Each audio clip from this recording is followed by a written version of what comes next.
What's up, everyone? Welcome back to another Nerdy Volume episode, y'all.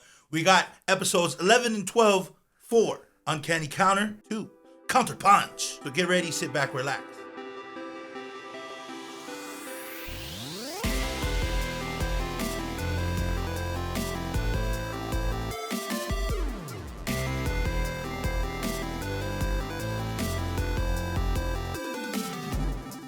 Right, here we are, the end of the season. Episodes 11 and 12, man. I can't believe it. We've come to the end. We are here. We are ready. We are excited, and we are, I would say, A little sad. yeah, it's because, It was such a great show. yeah, and it's come to an end, and we don't know why. It should have had at least another 8 episodes, but then again, there would have to have been like a secondary. Or they could have, like I said, there were some parts that felt like they were rushing through it, like someone being unconscious. It was just like for not even a whole episode. No, it was about maybe like a quarter of that episode, maybe. Right, so it was like, and it felt like, oh, you could have held that out a little longer. You could have brewed in that for. You could have made me while. angrier, Right, exactly. Because that whole situation, you're just thinking, that's not gonna turn out awesome. Also, you could have had, Hana and Soon finally. Yeah, at least get like a blushing moment from Hana. Just something. But nah, she's just gonna try to fight him because he's powerful. I was like, I never really got that vibe from her because it's not like she has anybody else to go up against other than Motok, you know? But she saw him as almost like I want to say like an older brother or like maybe an uncle. Motok too, from Hana's perspective. Yeah. I thought you were talking about Somun. I'm like, I don't know about that. But for Somun, she sees him as a kid technically, right? Definitely. Well, from the first film or for the first season. Uh-huh. But in the second season, she treats him more as a rival, like tries to keep the hierarchy of I'm the older sister. Because I believe someone calls her Nuna or Nunim a couple of times. Probably. Like, he doesn't even call her Hana because, he's younger, but he calls her Nunim. And I'm all like, wow, they really went that way. Because when he first said it, and I want to say like the first episode, he said, I think so, Nunim, da-da-da-da. And I'm like, he just called her older sister. And right away, I was just like, no, don't do that. Don't do that. But once again, that doesn't really mean anything because you have couples that say that to each other all the time. I watch K-dramas often. When it comes to although I guess a romance, younger, it's different. At least from what I've seen. If a man calls the lead woman he has a fleeting crush, that will probably never come to fruition. I get you though. I'm just trying to be hopeful. I am 100%. See, where is the webtoon? Oh, somewhere it has got to be on the internet somewhere. Yeah, if you guys know where it is, let us know on Instagram or on YouTube right here in this video. Comment down below. Link wherever. it. You link so my it. homeboy here can read the webtoon. Yes. He's dying for it. I am 100. Yes, I can't even find it. It's not online. Line webtoon. I buy coins, y'all. A lot of coins. What do you mean coins? Oh, well, in line webtoon, there are, the authors, release each, but they also have they do like a single or sometimes 3 to 5, even 15 releases. Mm-hmm. That are locked. The way to unlock them is genius. Get coins. Okay. I thought that was the greatest way for the authors to get direct support from their fans. Right. And I'm gonna let you know right now, Unordinary has taken probably a couple $100 from me already. So yeah, let's get into it. Well, with that segue, so we pretty much end episode 10, or the beginning of episode 11 is where episode 10 ends, which is Mr. Ma executing Mr. Huang and absorbing his soul. Yeah, becoming his spirit. A complete spirit. Or at least from what they said. Right, yeah, and I remember sitting there going, what in the heck? Because Mr. Huang purposely let him kill him, and I'm just like, what in the world? Bro, yeah. Why would you just let him kill you like that? Mm-hmm. Come to find out that he was pretty genius on his whole plan. I mean, if he might have not been the strongest evil spirit, but he was probably the smartest one. He definitely, he definitely figured out a bunch of stuff that no other demon or evil spirit has figured out. At least from what we've watched in the first 2 seasons. Right. Which is, he let him get absorbed and then goes in and strangles and absorbs the evil spirit of Mr. Ma. Mm-hmm. And takes over Mr. Ma's body, making them Ma Huang, yeah. Ma Huang is what we're going to call him because it's going to be kind of confusing to try to figure out how to separate the two. So now he's Mr. Ma Huang. Ma Huang. It makes sense. It's a lot easier too because like I don't want to say Huang when we're talking about Ma. Yeah. Yeah. So yes. And I thought it was ingenious. Like to just know that he could do that. But then again, nothing in this series has ever said that he couldn't do that nor could he do that. Although I was caught off guard, like, how is that possible? And then it dawned on me, I was like, never wasn't impossible. Right. Well, and whenever they absorb any human or spirits, right, you see them struggle as they're absorbing it. So there could be an internal struggle that we've never seen on camera, where they are fighting the spirit that they're absorbing, and because they're stronger, they obviously absorb the spirit fully. The human spirit that they're trying to take in, and in this case, that same occurrence occurred, but because Mr. Ma's evil spirit wasn't in full control, Mr. Huang's evil spirit was able to absorb Mr. Ma's and then taking over Mr. Ma's body. So I that's just a theory of mine. I don't know if it's true or how correct it is, but every time you see them absorb, they're like they're having some kind of internal struggle. But yeah, so that happens. Which on TV. Yeah. That was no crazy. way out of that, Mr. Ma.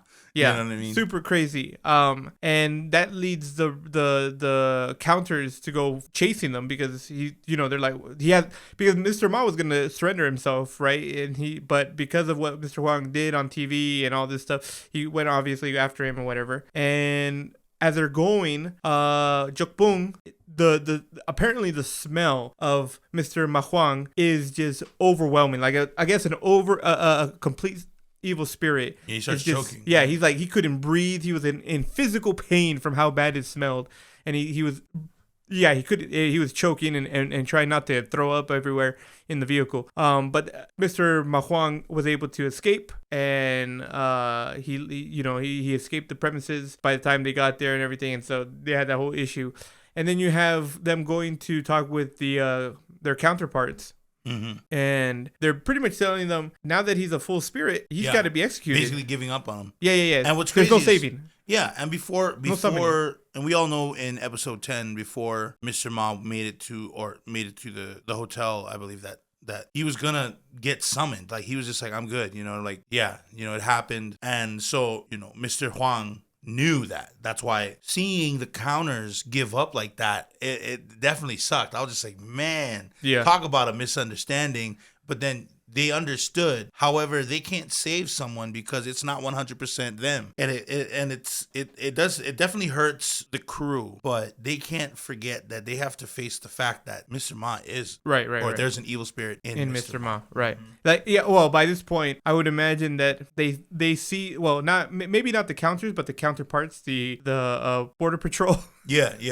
Right. They are like at that point where it's like if he killed people, which he has already, then that means he's no longer Mr. Ma, right? That means that the evil spirit is in control. And now that he's absorbed another evil spirit, was a top tier, right? It's like, okay, there's no summoning here. You're done. We anytime this has happened, which apparently has happened before in the past, we don't know how long ago, maybe hundreds of years ago, maybe 50 years ago, who knows? But they made it sound like it's not the first time they've had a complete evil spirit, and the only way to deal with it is to execute.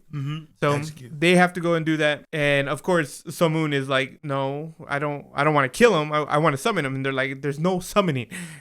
Like, get that out of your head, right? But he's still for it. And of course, when he's having a conversation with the other counters, you have Motok, who's really like, he's super upset that Somun is not just giving up on this. He's like, stop, right? He's like, we need to kill him. You already heard what our counterparts said.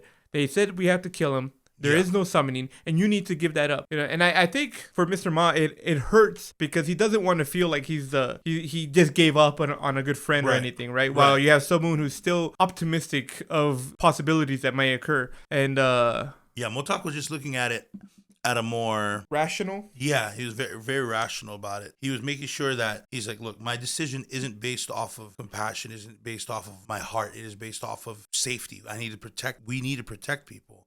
That's what I'm here for. Yeah. I can't stake the protection of others on on faith like this. Right. Is basically what he's saying. And I think Somun understood that, which also made him kind of, I guess, retort in a way where you can't give up on him. You have to have faith. He had to basically emphasize what he wants to say or what he's thinking. And although he knows that what he's saying is what he wants to talk about to the crew, he also knows where they're coming from, and he's already given up on the fact that he's not giving up on Mr. Ma at all. He's like, I'm gonna protect him as long as I can. Yeah, Mr. Motok really does see. I mean, he sees it from the perspective of a police officer. You know, the one for the many, right? And he's definitely trying to save as many people. Mm-hmm. And if Mr. Ma Huang has fully been like evil spirited, assimilated. Yeah, exactly. Yeah. Then the whole population of Korea and the world, mm-hmm. if he can leave Korea, is in grave danger, right? So there's that whole situation, and yeah, it's rough. But then we have, it moves forward, and you have Motok and his partner driving in the car, mm-hmm. and they're trying to investigate this whole situation with of Mr. Huang and I was about to yawn. Yeah, I've been doing it every episode, baby. You know what I'm saying? It's don't be afraid. But yeah, so they're driving in the car, and so you have what's the partner's name? Janul or Joel, or his name is. Are you talking about Motok's partner? Yeah, Motok's partner. Yeah, I believe his name is Janul. Janul? Yeah, I believe so. But what about him?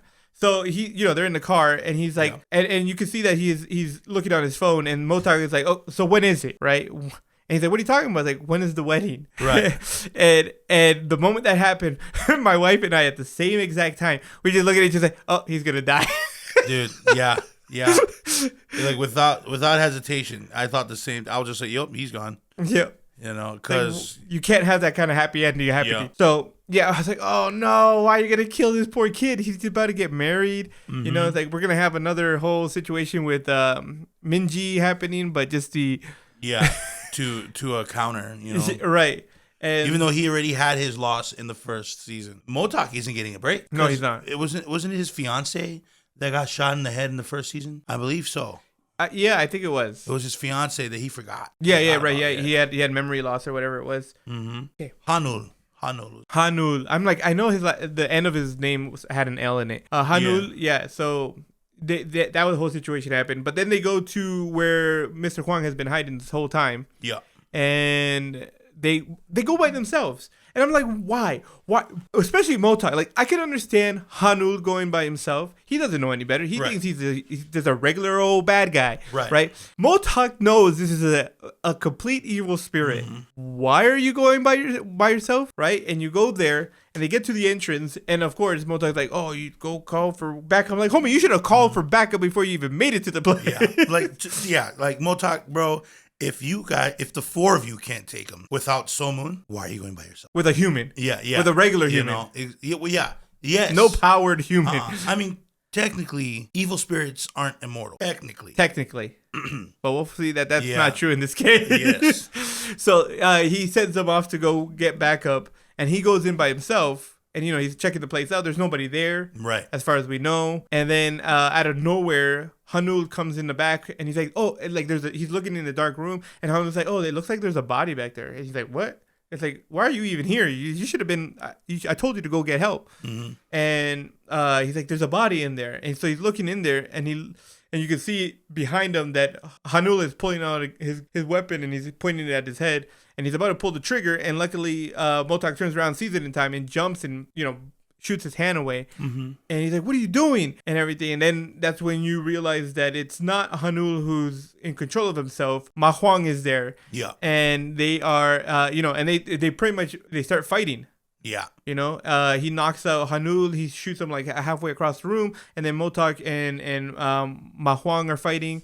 And I mean, Motok wasn't even prepared. Like, he should have had like his phone on like speed dial for any of the counters. And like giving it to Hanul to be like, yo, if something goes down, I need you to call these people. Yeah, hit this number. Yeah. And whoever answers, just tell them what's happening. Yeah, no, it's crazy, bro. And then you get in the middle of and Ma Huang is like it's time to go commando style. He pulls out his freaking commando knife and they start fighting it off or whatever, and he's like cutting up Motok. And luckily, well, depending if you want to see his luck, you have Hanul who shoots a couple rounds into Ma Huang. Mm-hmm. He's immortal. Apparently, bullets don't do anything to him. Yeah. He's like, what is this? It just they literally just like bloop, bloop, bloop.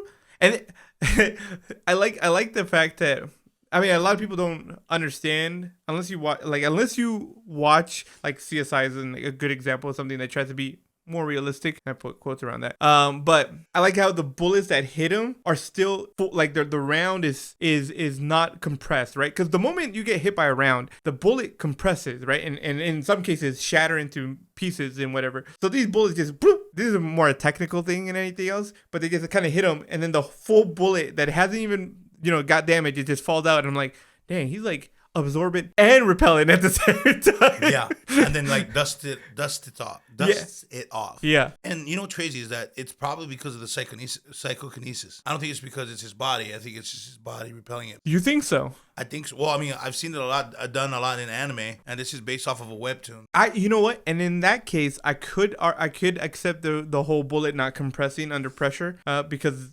psychokinesis would just slowed it down fast enough that it just. So you know what? I accept that. Okay. I could accept that as a possibility. I do think that it was just his body like damageable by mortal weapons. Right. But and then you have him fighting Hanul, and unfortunately he does stab Hanul in his chest, and then gets shot in the head. Ma Huang gets shot in the head by Motok. Yeah. And he still doesn't freaking die. He doesn't. He like heals, right? He instantly heals. The freaking bullet. Yeah. I think it was like on his cheek or something, and it just like bloop. Yeah, I was like, I'm okay, Terminator over here. I was like, man, that must be like, it must be super. How would I say? Not distracting, but another word of something that's in your way of conquest. A nuisance. Yeah, it has to be a nuisance. You're just gonna do evil stuff. I was just like, there's so many other things you could do with that power. I was just like, you could leave Korea for one. Just like you could leave there, create an empire, come back. I mean, there's so many things, but because of the evil spirit plot armor, yeah, well, and it will not happen. And as they always say, absolute power corrupts absolutely. So the more money, the more problem. That's true for some reason. But yeah, but you have Motok's counterpart who's like Iran. Yeah. She's like, yo, you got to get out of there. You got to live. Even though, Hanul is literally dying. Oh, and he breaks his neck. Ma Huang breaks Hanul's neck. And at that moment, that's when she comes and she's like, you got to run. You got to get out of there. You're not going to be able to survive this. And so he does. That's got to suck, leaving your partner behind like that. Yeah.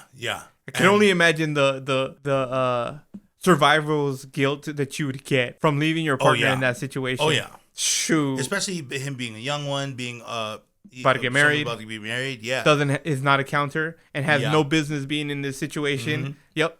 I mean, you're screwed for life. Like, you are mentally never going to be okay ever again. Oh yeah. It's I mean, you feel like you shouldn't be around people at this point. And I understand it, Motok, I did. But when Motok comes, when he meets up with the rest of the counters, they're like, he's all like, "Yo, where the rocket launchers at?" He's like, where harpoons at? He's looking to kill Ma Huang. Yeah, 100%. He goes right for that machine gun, and he's like, "I'm killing him. That's it. Period." Yep. And he even gets in a physical fight with So Moon, who's like, "No, we can save him," and he punches him in the face. He's like, "No, he killed Hanul." Yeah. I mean, what do you say to that? Yeah. And Somun, it's so funny for me because Somun gets hit and he has this shocked face, bro. I was just like, you haven't even lived half the life Motok has. He's lost a lot. Yeah, he lost a lot. I was just like, yeah. Thinking about it, he lost his parents at a young, and he blamed himself because it was because of him that they had to take that drive. But I was just like, sir, whether you took that drive or not, they were gonna. Yeah, because they were targeted, right? Mm-hmm. Yeah, they were targeted. Yeah, mm-hmm. But he didn't know that. He did not know not until much later. And the thing about it is that Motok's pain, someone will never know it. Because Motok, I mean, although he was a kid when his parents passed away, he wasn't who he is today, and then lose his parents. Because when you're a lot older and you lose your parents, there's the path that you choose is different, and it can become, and so that's why seeing someone's character just like completely thrown as to why, or not, yeah, by Motok, we just can't. I was like, man, that's the naivety of the young. And I don't know, maybe I'm tripping, I don't know, but I think that he should have at least been like trying to understand from the dialogue. I don't know if the subtitles were on it for it, but maybe someone was like, I do understand your pain, but we can't give up on Mr. Ma. It's not Mr. Ma's fault that he's doing this. Like, is it fair to him? And I don't know if that was being translated at all, because I don't speak Korean, but I do know that there might be some stuff lost in translation. However, going off of their facial expressions may differ. From what you just said, that's an interesting point. Is it Mr. Ma's fault? That's a good question, and I think you could blame Mr. Ma to some extent. True, he did make a choice in the beginning, right? And exactly, yeah, exactly, and that's where I was going with, like, well, not only that, but the idea that you wanted revenge, right? Because, not to be insensitive, right, but a lot of people go through very horrible things. Actually, all of these counters have gone through some very horrible things in their lives. Right, absolutely. You have Hana, whose family committed suicide, right, murder suicide. You had Miss Chu, who lost her son. You had Motok, who lost his fiance and his memory on top of it, right? So Moon, who lost his parents. Yeah. So it's not like they don't understand the pain of loss, but none of them ever chose, I want revenge, or I hate, or whatever. They never went down that route. They never did, and no. Mr. Ma did. Even though I love Mr. Ma, and to me it broke my heart to see Mr. Ma fall into that. But yeah, you can. Yeah. I do blame Mr. Ma for the choices he made. There's no one else to blame. And let's not forget that he also was edged on by. That is true. Mr. Huang didn't make it any better. But that's because Mr. Huang knew what Mr. Ma wanted. In the end, if somebody came to you and you have no sense of hatred, you have no revenge for anyone, and somebody's like, "Oh, you gotta go kill this guy. You gotta go kill this guy because of something," it's like, you're gonna be like, "No, homie. I have no beef with them, right? You have no reason to go fight them, right?" But because Mr. Ma couldn't really forgive the who he thought was the killer, Mr. Kim, right? Yeah, no, Mr. Park, sorry. All these similar last names, the common last name. Yeah. I was gonna get it right at some point, but it's like, because he couldn't forgive him, Mr. Huang was able to use that to manipulate. Right. So I do blame Mr. Ma, and that, from that perspective, someone is completely wrong. You can blame Mr. Ma because he is the one that fought at the end for what is occurring to him. Yes. Right. That's why I always think that Mr. Ma had a choice to make, and he made his choice when he went to try to Mr. Park when he first thought. Right. That's in the bus. Yeah, and he was just gonna stay in jail, and he knew it. He was gonna rot in jail. I believe that was his plan. Yeah. Plan to do. He was just like, I lost every reason to be out here, and it was Mr. Huang who took him out. Mr. Ma's fault that he left the prison. I wouldn't say it isn't his fault. However, Mr. Huang was definitely a very giant instrument in the choices that Mr. Ma made, which makes Mr. Ma Huang funny because they are two peas in a pod. Well, and you have the whole thing, I think we have to remember that even though he made the mistake at the beginning, Mr. Ma made the mistake of seeking revenge. Yeah. By episode 10, he realized that what he was doing is wrong, and he didn't want to do it anymore. Yeah. Right. So he was going to surrender, but unfortunately, yeah. Once again, he's still to blame, because then he even though Mr. Huang instigated him to come and kill him. Yeah. he took the bait. He did. And I think it's important for everybody to like kind of realize that's a lot of times we as people we don't want to take responsibility for the actions we make. How many times you've heard people say, "Well, it's not my fault. So and so made me do it." Accountability. Yeah. Very much so. And I think this kind of reflects that a little bit in Mr. Ma. Like Mr. Ma did take accountability, but quickly would forget that he was responsible for it. Not until the very end of the season did Mr. Ma really take accountability for, and you'll see this, for what he did, and was willing to pay with his life for repentance or whatever you want to call it. It's an interesting point you make about someone saying it's not his fault, and I'm like, no, but it is. It definitely is.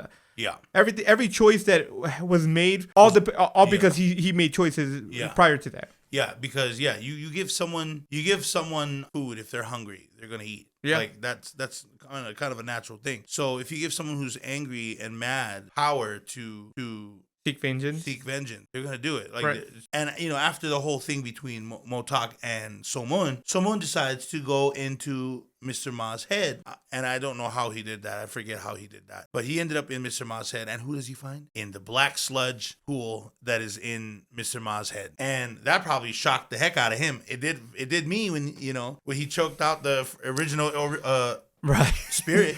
Yeah. I'm all like, you're not Mr. Ma. I was like, yo, this is gonna. I was like, they didn't. I thought they would have teamed up or something. No, that evil spirit. I guess there's a certain selfishness with each evil spirit. Otherwise, I mean, that's obvious. I think maybe I feel like the spirit never ever showed that it was betrayed by Mr. It was more like it was planning to serve Mr. Huang. That was the evil spirit's plan, was to serve. That's why when he was in the courthouse, you hear the spirit like, he'll help us, him. And I don't know if he pointed or if the evil spirit pointed it out. Yeah, friends, something like that. And I'm like, and then I believe Mr. Huang was talking to Mr. Ma when Mr. Ma was being possessed completely. I will serve you, da da da da da, whatever, I don't know why I did the dot in the ghost language, but that was the whole plan. So to see Mr. Huang choke him out as if it was that evil spirit's fault that it got so powerful. Nah, Mr. Ma's awesome. Okay.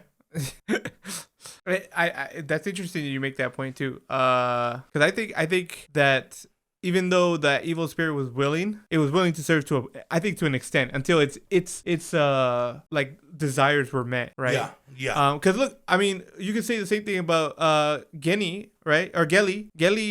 She I was like, what's wrong?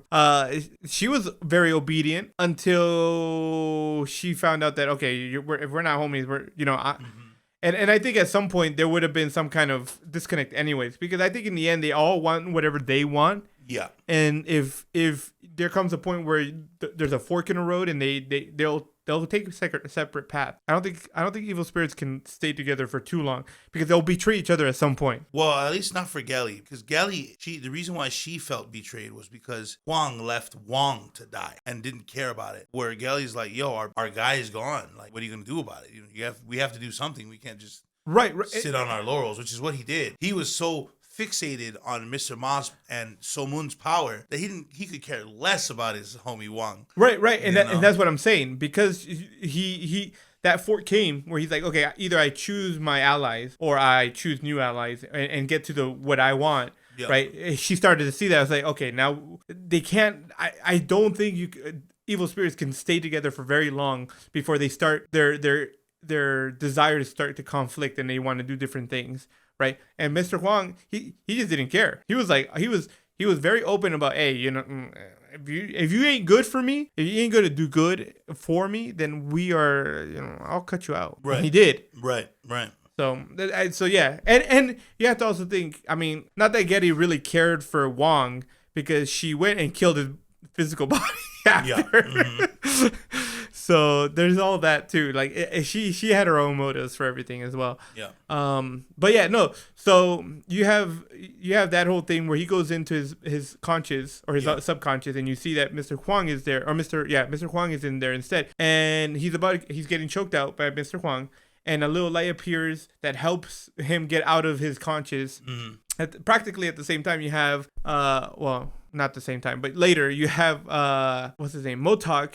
And Hana go back to where Hanul was left, and they find no body. They find no. Actually, I think the only thing they find is the knife that's laying on the ground. Mm-hmm. And he gets a phone call saying that Hanul is in a hospital. Yep. They're like, wait, what? How is he in the hospital? He's definitely dead, right? And they go and see him, and he is unconscious but alive. Yeah, very much alive. Yeah, shocking Motok. For sure. He's like, yo, what's going on? Yeah. And we get a little flashback of Mr. Ma coming to after he breaks Hanul's neck. He comes to, like, he takes control of his body again. Oh Pretty much. He's like, what's going on? What's happening? And he's like, no. And he heals him. He pretty much heals him, right? And so with that, it was a flashback, but it was a mind reading more than a flashback, because I think when Hana read his mind, and so they see that, and so now Motok is like, oh, okay, I guess Mr. Ma is in there. He's not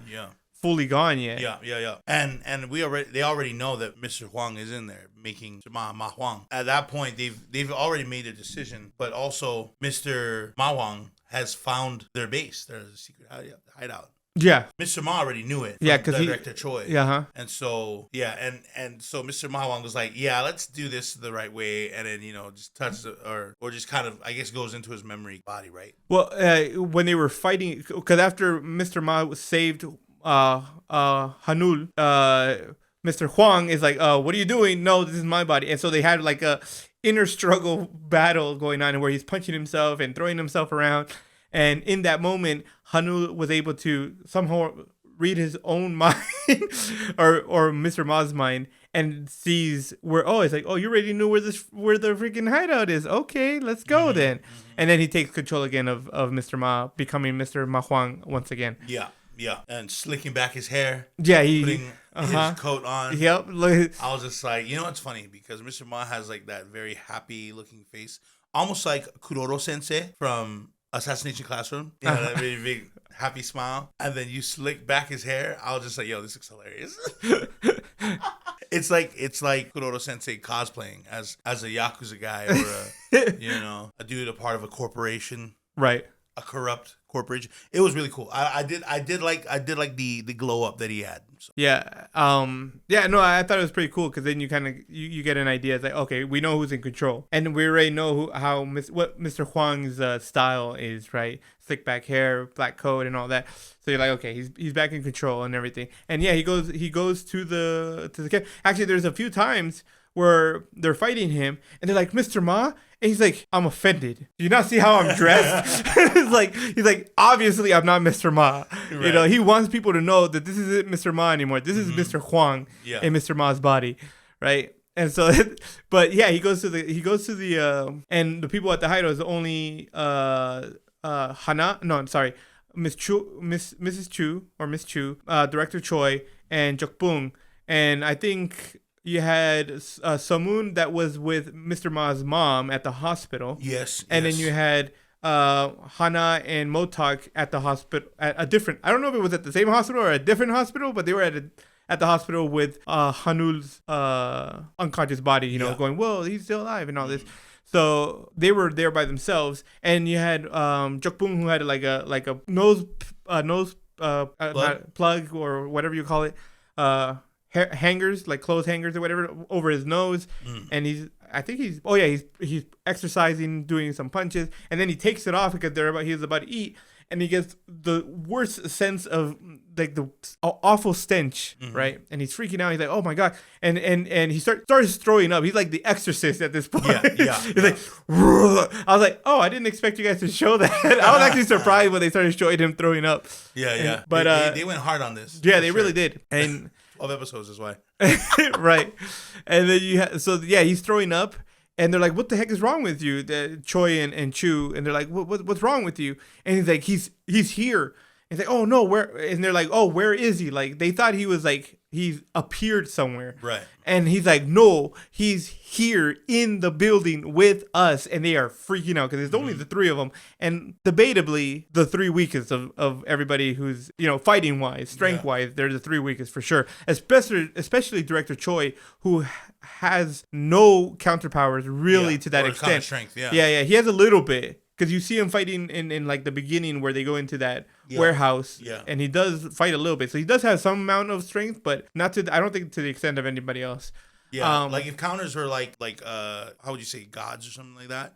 Like Director Choi would be somewhat of like a priest. Like that's if you want to say like levels. So you have the counters, right, or the gods or the demigods. Yeah. And you have Young as the gods, right? then right below would be Director Choi as a priest. I mean, that's how I've seen it throughout the entire series. And whereas Jokbung is more of an apprentice of a demigod, and then things start to like make sense. And then so during this part, they hide underneath the ring. Yeah, they do. Yeah, and also they I guess Director Choi is like, yo, we have a fail or not a fail safe. We have fail safe. We have a fail safe, like self-destruct sequence. I need you, Jokbong, to take Miss Chu. We're gonna get it. You just press the button and you guys get out of here. And Miss Chu's like, what are you talking about? He was like saying, I'm the least important. And I was just like, well, yeah, technically, because he doesn't go to Young. He can't go to Young. So, or maybe he did. I don't know if I don't think he can, because he doesn't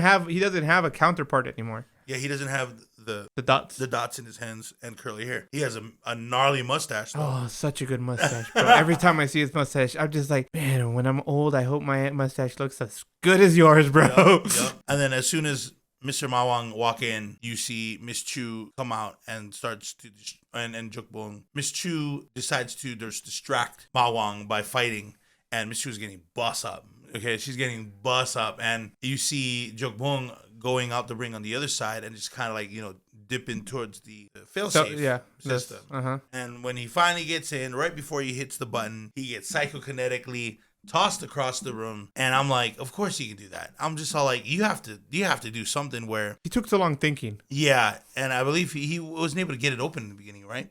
Yeah, it was a little bit of a struggle to get the whatever it was, like AC guard or whatever it was. Yeah, and it's cool too, because like I forgot that counters were strong in the beginning when Jokbong was I was just like, is that it? Does it smell? But as soon as he was, or when he got more realized, or when he realizes his strength when he was going up against one of his neighbors, then that made sense. I was like, oh, he still new. He's like a doe, or not a doe, right? That's a baby deer. I don't know what a baby deer is. I believe it's a calf. Bambi. I don't know what you call a baby deer. I'm pretty sure it's a calf, like CALF, calf. Sure.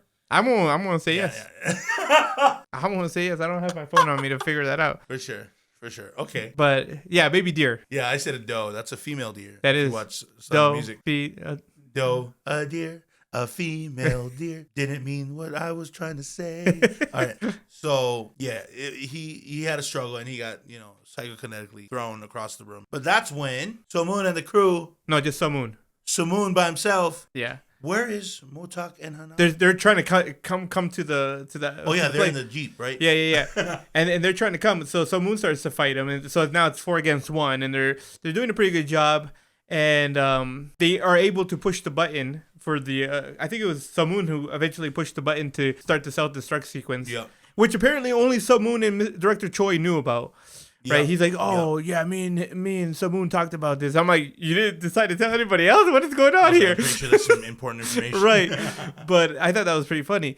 So yeah, they started struggling, and the door starts to close. Right, the blast door, I guess what you can say, and they pretty much start carrying everybody out because they are like, you got Director Choi and Miss Chu who are like badly beaten. They could barely walk, and so he's helping them, carrying them out, and Miss Chu get caught by Ma Huang, right, in the psychokinetic ability, and oh no, and so Miss Somun, Somun fights him, releases Mrs. Chu from the grips, and pushes her through the door, and as the blast gate closes before Somun can get through. And he, they're like, no, you can't. Like, they don't want him to die or whatever. But he gives him this look like, I'm gonna end this now, right?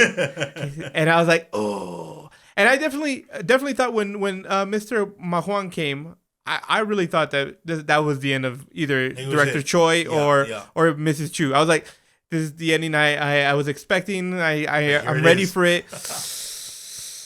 11 episodes in, I think I prepared myself for this sadness that is about to occur. But thankfully, I have never been more happy to be wrong, because neither of them dies, right? Yeah.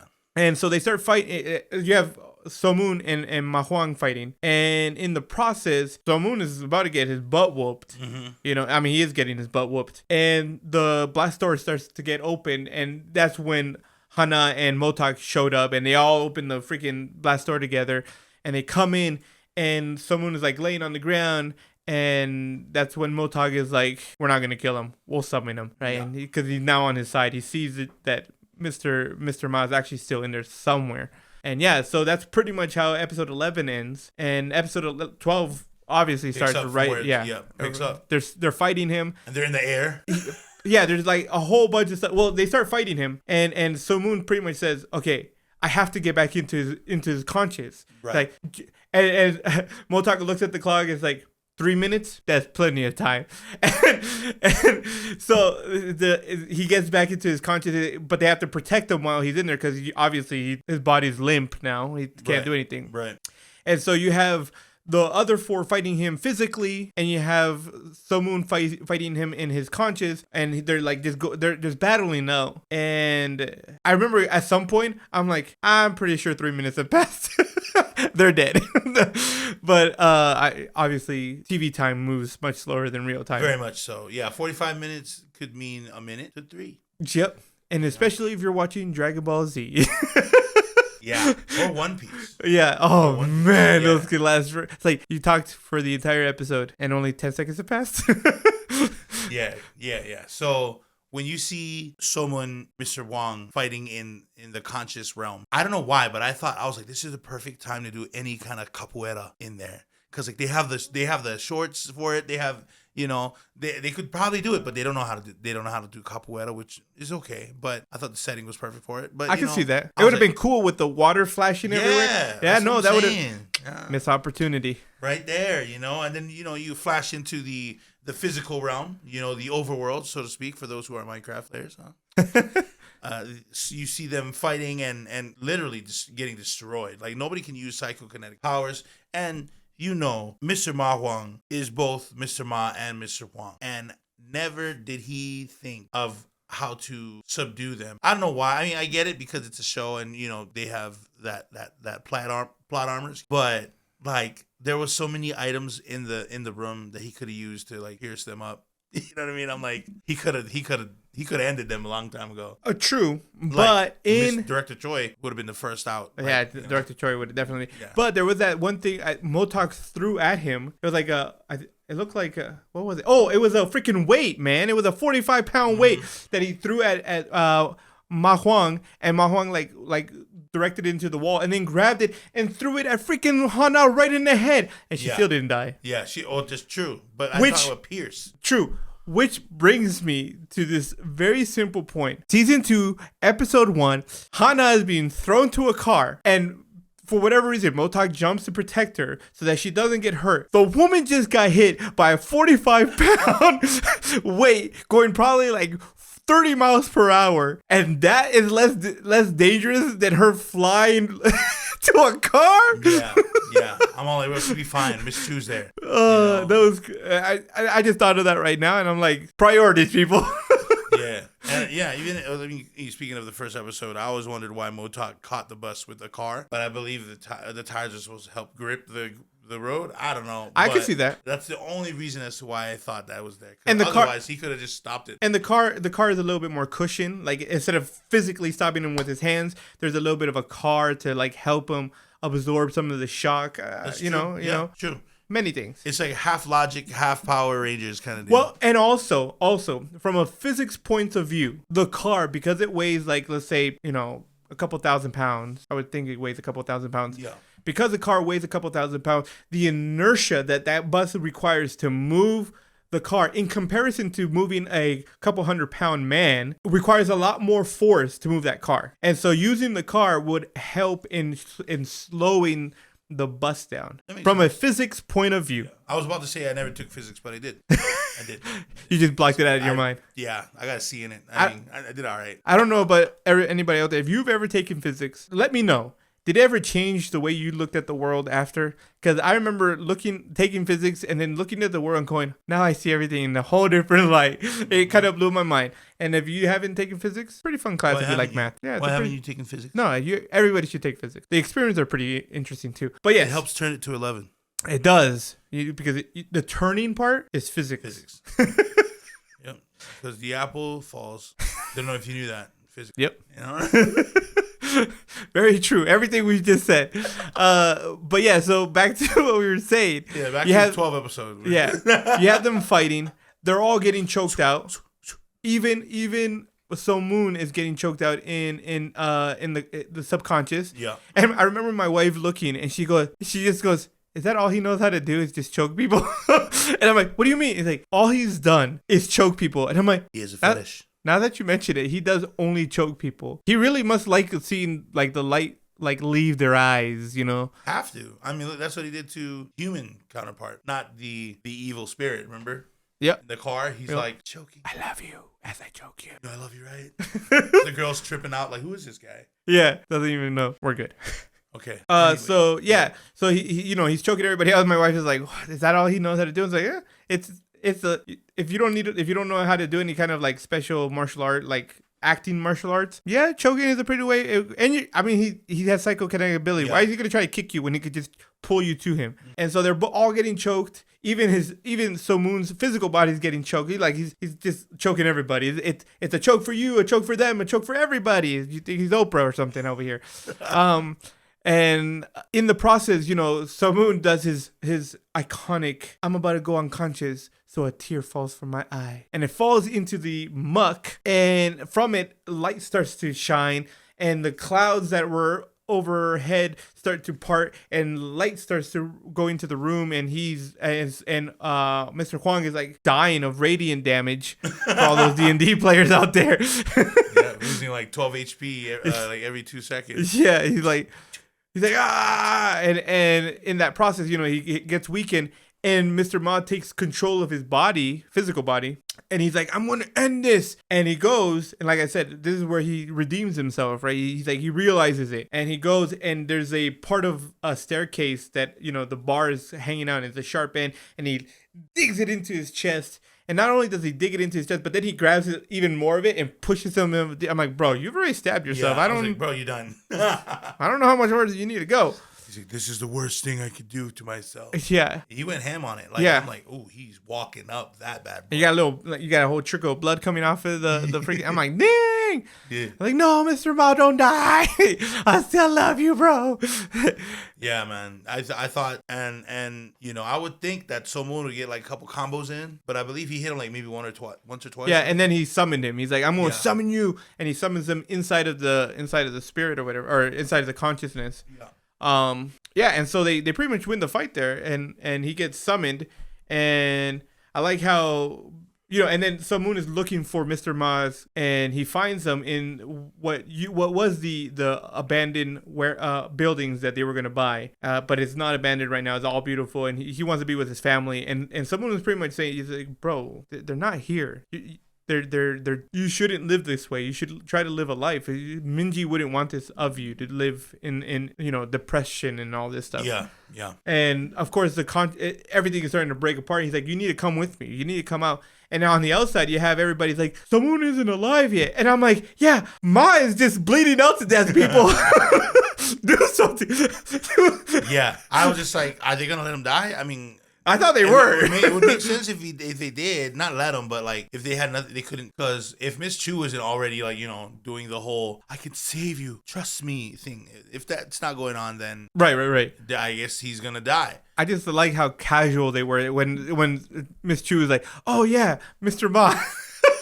I was like, "Oh, by the way, you know, you just put a big gashing hole in your chest, but let me see what I can do about that." And everybody else in the overworld is bust up. Like, if you look at their faces, I was like, they got beat up. They're whooped. Even I don't know how their face got so beat up when they were choked most of the time, but you know, well, here we are. Hana has a huge gash in her forehead. That's true. From the 45-pound weight that smashed her there. That's true. Dang, she has a hard head, and she didn't get crushed by it. She's hard-headed because she's not with So Moon. That's why. Yep, I agree. Young. Yeah. In Young, they eventually, you know, they see the whole part where, you know, the evil spirits are about to go to hell. They have the gate and everything. And Mr. Huang is, I mean, he's savage to the end. 100%. He's like, 100%. What is that? Is that the gate? Like, I don't even care. Right? And the gate's open, and they're pretty much like, time for you to go to hell. And at first he's fighting it, but then the gangster, bro. He just goes and turns around and jumps into it. And pretty much saying, this is not the last time you're going to see me. And I was like, that is. He didn't even care. Although I don't think he survived because after he got in there, the other evil spirits that are in, like, just attacked him and started. I don't know if they were eating him. I don't know what they were technically doing, but they were doing something to him. Not very pleasant. Inappropriate. That's what they're doing. Yeah. It looks like they were going to eat him or maybe just, like... try to absorb him, probably. Yeah. And I was like, and they all wear the same thing. Wherever this place is, this hell. Yeah, hell. They all got shorts there. Yep. Shorts, no shirt. You know, I guess for the lady spirits, they got two tops. Can you imagine waking up in a place and it's just like all black in it, like it's just black muck everywhere, and you just have all these people like crawling up? Oh! I don't know, it'd be weird. That would be creepy. I'd be like, dang, I am in hell. I mean, because thinking about it, I'm like, yo, I was like, if I'm like, say I'm laying down, and then I see all these people crawling towards me, I just turn over, start crawling too. I'm one of you. I guess this is what we're doing here, huh? You're a stronger person than I am. Well, because I'm just like, what else can you do? I'm like, you know what I mean? I would probably run. You're a stronger person. Like, yeah. Because I mean, they're coming for me, right? So I'm just like, well, let's do this. Yeah. Oh man. But yeah, so you have Mr. Ma who eventually goes to jail. You know. Oh, before he gets the mom gets to see him, right? Yeah. She does. And I'm all like, yeah, and I completely forgot the whole thing with someone visiting the mom, erasing the memory of him choking her. Yeah. To death. Yeah. Yeah. And I'm like, yo, I was just like, I was like, how convenient, you know, to have that power to erase memories, even though I hated that Gelly had it when she did what she did to Somun. But for Mr. Ma, yeah. Awesome situation to get out of. Yeah, I mean, last thing you want is your mom to hate you for something that you really didn't have control over, or hate herself for thinking that it was because it's her fault. That her son that's did true that. too. Yeah, because in different cultures, like some people blame themselves for the outcome of their children. Mm-hmm. That's true. Yeah. But yeah, I mean, yeah, she gets to see him. She gets to say goodbye one more time, and then he goes to jail. He just goes back. I don't know. He's not as powerful as he is, but everybody in jail don't know. Right. I was wondering that too. It's like, are you gonna face problems now that you're right. Although he did the first time when those guys were trying to beat him up the first time. I think he did it all by himself. He didn't use any powers. Oh, that was him. Boom, boom, boom. So he probably knows how to fight. He has hands. Yes. He's a firefighter. And that's where another thing too. I was just like, Mr. Ma, he ain't just a regular he ain't just a regular dude. This dude saves lives. He lifts, bro. I don't know if you've ever watched training videos for firefighters in I don't know if it's like China or Japan or it could be Korea. The things that they do sometimes, they have to they tie a rope and they have to just move through the rope as fast as they can to get into the building. And I mean, and sometimes these people, they do some crazy things that you've never seen firefighters here do. I saw a guy who tied himself and then jumped out a window to catch a person who was trying to commit suicide and then brought them inside. I was like, yo, yeah, sure, that's a whole different level. So yeah, and I saw one. I believe it was Japanese.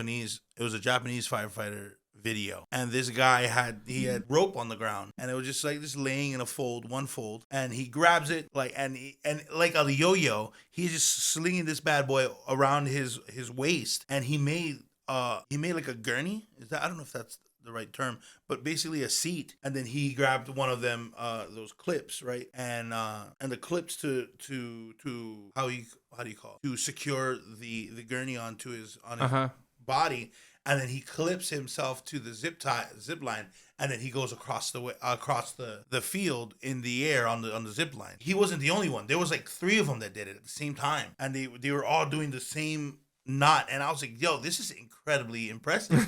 Yeah. And so when I saw Mr. Ma throughout the show, I was just like, he could do that for sure. No, definitely.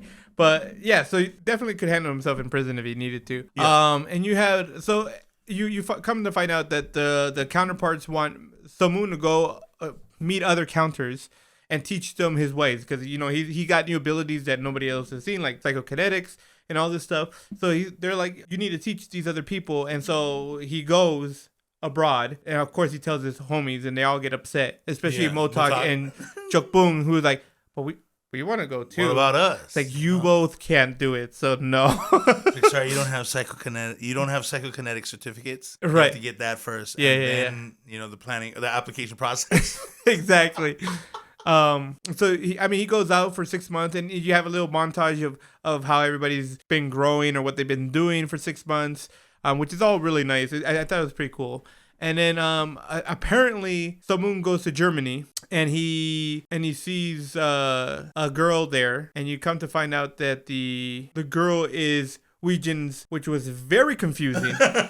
Super confusing, because first of all, at least the first time you see her face, I'm like, that girl ain't Asian. She looked very, Far from being Korean. Caucasian. Yeah. She looked Caucasian for the most part. And I'm like, girl ain't Asian. What the heck? And she's talking about how, oh, my name is So Moon. And she's like, oh, my name is, what was her name? Great? No. Jade? Jade. Yeah. I said, my name is Jade. It was given to me by my lovely mother. And I'm like, what a weird statement to make. What do you mean? So I've never said my lovely mother is like, that's such a weird thing to do. Yeah. Yeah. I mean, in that sentence. Right. Yeah. It was just weird. But on top of that, she looked like she was in her 20s. And yes. And Weijin, I'm just like, Weijin. I mean, unless Weijin out here wilding, that's what she doing. you look like you're a lot older to have a 20-year-old. Yeah. But hey, maybe I don't know she how had old Weijin is though. maybe she had a kid when she was in her 50s somehow, and which is a possibility. It has happened. So if she had a kid when she was in her 50s and she's like 70 years old now, although how can Weijin be a counterpart if she hasn't been like, I would imagine. I think counterparts may be counters who die. Right. But there has to be a level of like before you reach that, right? Like there's got to be like a progressive process. Like first you're a promotion process? Yeah, exactly. Before you're like, I'm a counterpart now. And she was the leader of the counterpart. So that was kind of weird. I think that was a weird storyline whole. Like the timeline doesn't fit in my mind. And the girl wasn't Asian. She didn't look Korean. And another thing, I was just like, what was the point? I was like, why was it so important for someone to find the daughter? Weijin's character wasn't very present in this series as much as I think it was, if for anything to argue against that, is so that Weijin had a moment of this was So Moon saying thank you for being all the help. Yeah, for being my counterpart. And so because she was able to like astral project her, and Weijin and her daughter Jade had a moment together. Yeah. Somehow. And Jade's not tripping. She's not tripping at all. No. Well, and I'm wondering if it's even her. Is it even her, or is it just like a projection of her that the mom was able to interact with? Like able to see her, because I'm pretty sure Weijin can never see what her daughter looks like. So there was a way for him to show her, hey, this is your daughter. Look how beautiful she's become, how grown up she is now, and all that stuff. Like just for her to see her, like a picture, but in physical form. Yeah. Jade not tripping out that she's in some kind of realm seeing her mother who passed on. Yeah, she's happy. Yeah, or not even happy. She's just not shocked. Yeah. What's up, Mom? How are you? Yeah. It's been a minute. Like, let's catch up. And I'm guessing she's been dead for a while. Weijin, I mean. Yeah. I don't know how any of, but then I just came up with a possibility. Weijin could have been like Miss Chu, meaning that her hair isn't supposed to be that gray, thus taking off at least 15 years from her age that we're assuming. Yeah, you know what? I can accept that as an answer. Yeah, because Miss Chu, I think in real life, or not her real life, with the black hair, she would definitely have lost at least 10 years from her whatever age that we're coming up with. But that's just me. I mean, I don't understand. I still don't understand. Probably. All we know is it was weird. I don't know if it was really needed, but it was weird because I was like, you couldn't pick somebody who looked a little bit more Asian than that. She could. You could argue that she was a halfie, right? Half German, half Korean, and that's fine. You could make that argument, but she didn't look anything Korean at all. My wife is half American, half Korean, and if you look at her at first, you're like, oh, she looks. But if you look at her long enough, you're like, oh, she has Asian traits to her. You could tell that she looks Asian. But this girl is just like, I don't know. Yep. Actually, the actress's name is Angelina Danilova. Her birthplace is Russia. But she doesn't look Russian. more than Korean. 100%. Now, can you say that there are Russians who look very Korean, very Asian? Yes. If you go to the very northern, western, or eastern part of Russia, you will find and Asian. South. Yeah, and South. As you get closer to China and Mongolia and all that, you will find Asian Russians. But she ain't one of them. Yeah, here's my opinion. and yeah, so I didn't see a reason for that, but we had it, and there it was, and we're okay with it. Yeah, it's fine. And I think that at the end, I don't know if it's gonna open up a possible for season 3. That's that's the whole reason why I brought up that whole why is she even there part. I was like, will she take over Weejan's position? That wouldn't make any sense because she's not dead. You know what I mean? Is she gonna be a counter in Germany? She could be. I don't even know the requirements to apply for that. Unconsciousness. You need to be unconscious. That's definitely one of them. and the ending of this episode, the final episode, you see the crew meeting this huge ragtag group of evil spirits. Yeah. I was like, I've never seen a group of them. Yeah, there was a lot of them. Yeah, like the ending of the first season, there was about 3 or 4 of them. And the ending of this one, it looked like maybe 10 to 15. Yeah, there was quite a few of them. Yeah, and of course the counters all came out looking like freaking Yakuza, in their suits, hair slicked back and whatnot. I was like, what the heck is going on here? And Somun comes in as well. He's like, hey, you guys miss me and everything. Yeah, like, in a suit, by the way. Yeah, it's like just in time again. But they were all supposed to go to a wedding, Hanul's wedding. Yeah. And they were called to do this instead. So, yeah. But it was cool to see the ending because it was like a montage of each of their, like, every time they were fighting somebody and that ending, it was like a montage of the things they've done through the season. I was like, oh, that's so nice to see. It was pretty cool. I enjoyed it. I loved the ending. And honestly, I don't think it needs a season 3. I don't know how you would make a season 3 unless somehow Mr. Huang gets out of hell, which is the only way I can see that happening for a season 3. Because Mr. Huang was there. Or bad counters. Bad counters. Now that would be interesting. I can see that as a season 3. See? You know what's weird about the Chinese counters? Where were they? Oh wait, no, they died. They had to have disappeared, right? Shucks. I answered my question. I was really thinking that I was, onto something, but I wasn't. I don't know. That's a good question though, because they came back. Their souls their spirits got released from Mr. Huang. But they died though. Their spirits were absorbed. Were banished when they first died. When their physical body disappeared, I believe that's when the young disappeared. Oh. And their spirits ended up in young, but their counterparts didn't because their physical bodies because those are spirits. They're not their physical bodies. Right. So I believe, can see that. Yeah, because they're not tied to the spirit. I think they're tied physical body. Yeah. Weird way. But, if we get season 3, they'll shine light on that. Yeah. That's going to wrap up this episode. Don't forget to follow us on Instagram, Twitter, Facebook, TikTok, and Anchor FM. You can listen to us every Monday on Overcast, Pocket Cast, Radio Public, Google Podcasts, Apple Podcasts, Amazon Music, iHeartRadio, and Stitcher. Subscribe to the YouTube channel to check out our videos. And please leave a comment below. And don't forget, turn it to 11.